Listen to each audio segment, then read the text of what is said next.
In today's video, I'm going to teach you how to reset Microsoft Excel to default settings. Excel can sometimes act unpredictably when options are customized, add-ins are installed, or toolbars and ribbons have been modified.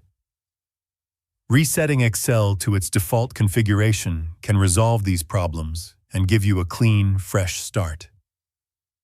To get started, open the Windows search menu and type Regedit. You should see Registry Editor appear as the top match. Right-click on it and select Run as Administrator. If a user account control prompt appears, click Yes to proceed. Running the Registry Editor with administrator privileges is necessary for making changes that will reset Excel. Once the Registry Editor is open, navigate to the Excel settings. First, expand HKEOY_current_user by double-clicking on it.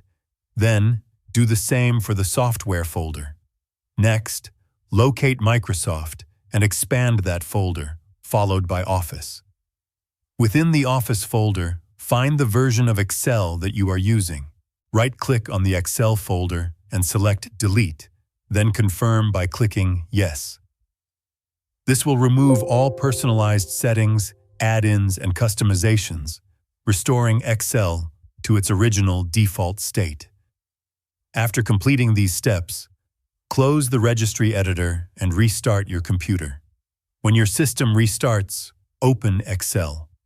You will notice that all toolbars, preferences, and options have reverted to their default settings.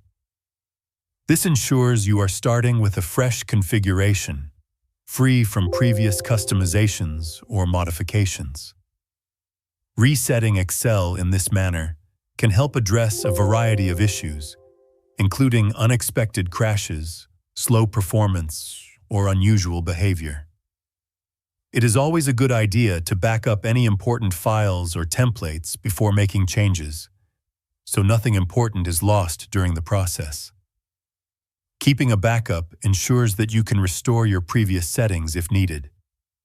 Following this procedure will give you a clean Excel environment that is easier to manage and less prone to errors. By restoring default settings, you can work more efficiently and avoid complications caused by unwanted customizations. If you found this video helpful, let me know in the comments. Give it a like, subscribe to the channel, and don't forget to hit the notification bell.